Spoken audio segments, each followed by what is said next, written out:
Good evening. My name is Jason Barker. I'm standing here for the Heritage Party. I live just north of Randamoyne up in the Cambrian, so right in the middle of where all this silliness is proposed. And I want to start by saying it's very important. I'm not a politician. I do not want to be a politician. I've got no political ambition whatsoever.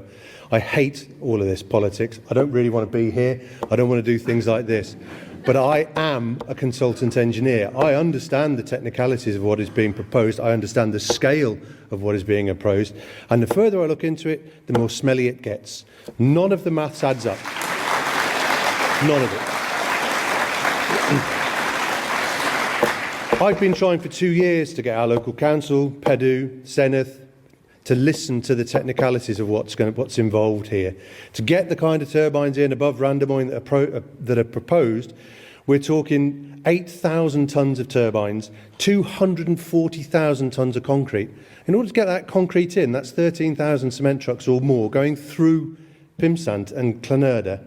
And what's happening to the peat? Where are you going to put the concrete? You've got to dig a hole in the peat first. Trees are coming down, hedges are coming down, roads are being straightened. That is forever, by the way, because they'll need maintenance access forever. This is total and utter destruction in the name of the environment. Doesn't make any sense.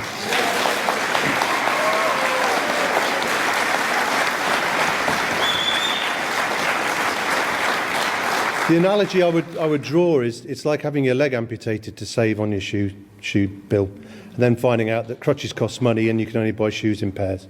It's absolutely insane. What is driving this?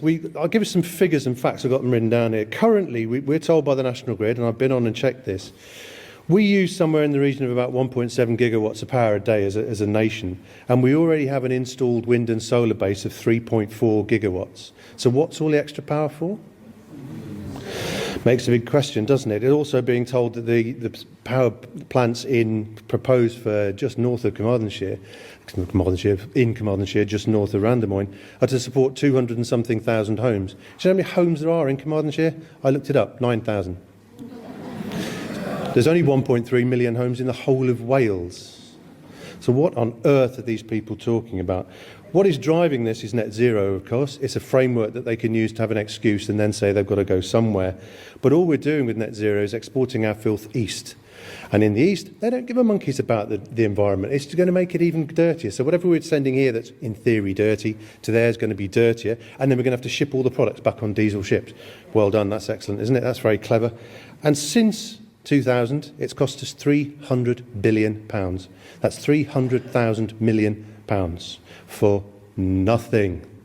Absolutely obscene. But Granny can't have her little 200 quids towards her heating, and there's a massive fiscal black hole that Rachel Reeves has got to fill. Bollocks.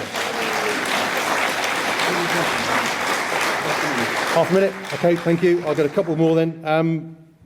So far this year, constraint payments to wind farms, which are the payments they give them to turn them off when we've got enough power, have come up to just over 1.3 billion. £320,000 as of 2 o'clock this afternoon when I looked at it. Today. There's £68 million being invested in Butte Energy pensions by our council and our Senedd. But they're going to make an impartial decision, of course. Yeah, right. So I'll end. You can't fool me with the science. You can't fool me with the numbers. It's what I do for a living. That's how I earn my corn. And anybody wants to talk to me about any of the research I've done, anybody on the panel, anybody in the audience, anybody wants to talk, anybody wants to share any of the stuff I've prepared, all the information I've done, you're welcome. Nobody in the council, in Pedu or the Senedd can say they don't know what destruction is going to be done, because I bloody told them in detail. And if these proposals are allowed to be presented full of lies and errors, that seems like fraud in my mind. If they are passed and not opposed and not fought at, then the fraud only expands as to who's looking at it. So I'm not on the gravy train. I don't want any money out of this. I just want to get heard. So I say, vote for me, vote Heritage. Thank you.